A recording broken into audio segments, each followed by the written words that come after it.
একটা বয়স হয়ে যায় যখন আমরা টাকা ইনকাম করতে পারি ভাই, হিউজ টাকা ইনকাম করতে পারি, কিন্তু তখন এই বাইক নিয়ে এইরকম ঘোরার সময় আর থাকে না, এরকম মন মানসিকতা আর থাকে না। তখন কি থাকে, ছেলে মেয়ে দেখতে হবে, সংসার দেখতে হবে, বাড়ি করতে হবে, এই সংসারে টাকা দিতে হবে, কিভাবে কামাবো টাকা, সংসারে কিভাবে দিতে হবে, এইগুলাই ভাই, বিলিভ মি ভাই, এইগুলাই। কিন্তু এই যে শখের বয়স না, এই শখের বয়সটা যখন চলে যাবে না ভাই, এই শখ আর থাকবে না। তখন তুমি কোটি টাকা দিয়েও যদি মার্সিডিজ ব্র্যান্ডের কার কিনো, তাও তোমার ভালো লাগবে না। কিন্তু এখন তোমার কাছে যদি অন্তত 5 লাখ টাকার একটা প্রাইভেট কার থাকে বা 2 লাখ টাকার একটা বাইক থাকে, তুমি হ্যাপি থাকতে পারবা, বিলিভ মি ভাই, হ্যাপি থাকতে পারবা।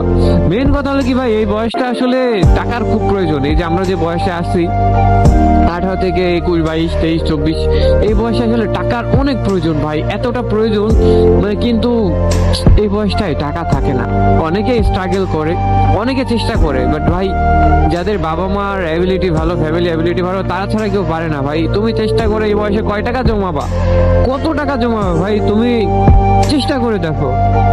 সো ভাই এই বয়সটা এমন একটা বয়স, এই বয়সে মানুষ টাকা সেভিং পর্যন্ত করতে পারে না। ইনকাম করলেও সেভিং করার সময় না এটা, এটা হলো আনন্দের সময়, এটা এই বয়সটা উপভোগ করার সময়। তুমি বিশ্বাস করো ভাই, তোমার জীবনে তুমি এই 16 থেকে 18, 20, 22, 21, 22, 23, 24, 25, এই যে মিডিল স্টেপ, 9টা থেকে 8টা বছর, এই 9 থেকে 8টা বছরই তুমি এনজয় করতে পারবা। তুমি এই 8টা থেকে 9টা বছরই বাঁচবা।